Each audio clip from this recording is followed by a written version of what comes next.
everyone, welcome back to my YouTube channel. Today we are going to learn about the most important topic in C, that is identifier in C. As you can see here, this is a PYQ from USPP University for the 4 marks for the first year student. Define an identifier in C. Explain rule of naming an identifier. इसमें हम identifier क्या होता है and identifier rule of naming and identifier ये सीखने वाले हैं. Let's first understand with the identifier in C. An identifier in a C is the name given to the program element such as variable, function, array, structure or label. Identifier are used to uniquely identify these elements in a C program. Identifier in C वो नाम होता है जो हम किसी programme element को देते हैं, जैसे वेरिएबल, फंक्शन, अरे, स्ट्रक्चर एंड लेबल. यानी प्रोग्राम के अंदर किसी भी चीज़ को पहचानने के लिए जो हम नाम दिया जाता है उसे हम आइडेंटिफायर कहते हैं. Let understand with an easy example. Variable identifier, int count. Count is a identifier.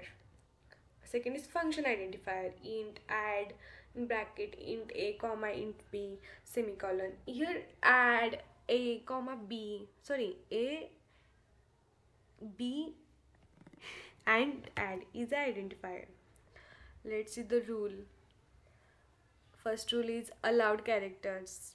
Identifier can contain alphabets, digit and underscore. हम आइडेंटिफायर लिखते वक्त आइडेंटिफायर में हम अल्फ़ाबेट, डिजिट एंड अंडरस्कोर का यूज़ करते हैं. जैसे कि इन टोटल ए अल्फ़ाबेट है, इंट मार्क 1 इस पर हमने डिजिट एंड अल्फ़ाबेट का यूज़ किया है. इन स्टूडेंट अंडरस्कोर नेम इस पर हमने अल्फ़ाबेट, डिजिट एंड और अंडरस्कोर का यूज़ किया है. Second rule is first character rule. Identifier must start with N alphabet और अंडरस्कोर. हम जो आइडेंटिफायर लिखते हैं वो हमेशा अल्फ़ाबेट और अंडरस्कोर से ही स्टार्ट होना चाहिए. वो हम वन टोटल ऐसा नहीं लिख सकते. हमारा हमेशा जो आइडेंटिफायर है वो अल्फ़ाबेट और अंडरस्कोर से ही स्टार्ट होना चाहिए. One is a numerical value, हम ऐसा नहीं लिख सकते. एक डिजिट हम नहीं लिख सकते. It is invalid example. Valid example is int sum, int underscore count. It is a valid example. Third is no special symbols. Special symbols are not allowed in identifiers. Special symbols like at the rate, hash are not allowed. Valid is example is in salary. Invalid is in total at the rate. हम ऐसे symbols का use नहीं कर सकते. Fourth rule is no keyword. C keyword cannot be used as identifiers. C keywords ये reserve keywords होते हैं, जैसे कि इंट, वाइल, फॉर. सो ये हम एज आइडेंटिफायर नहीं यूज़ कर सकते. Valid example int value, it is a valid. Invalid example is int int. It is C का कीवर्ड है, हम इसका यूज़ नहीं कर सकते. Fifth is case sensitivity. Identifiers are case sensitive. इसका मतलब ये है कि अगर आप int sum, int sum, int sum ये लिखते हैं, sum is we write it is in different form.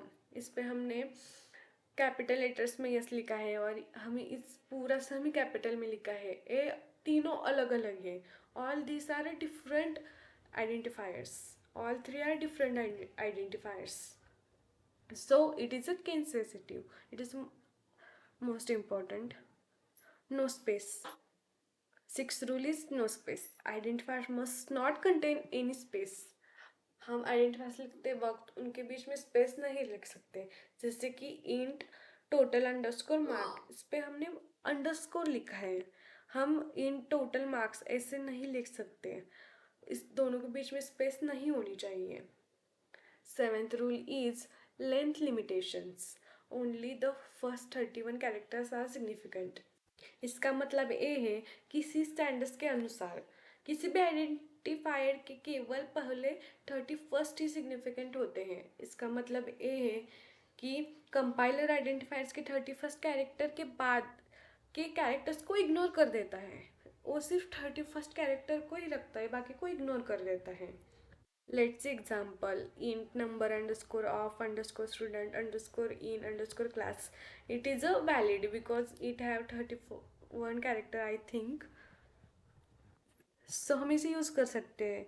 और invalid is it is so big, so हमारा कंपाइलर जो है उसे 31st लेटर के बाद जो लिखा है उसको अवॉइड कर देता है, उसको नहीं लेता, इग्नोर कर देता है.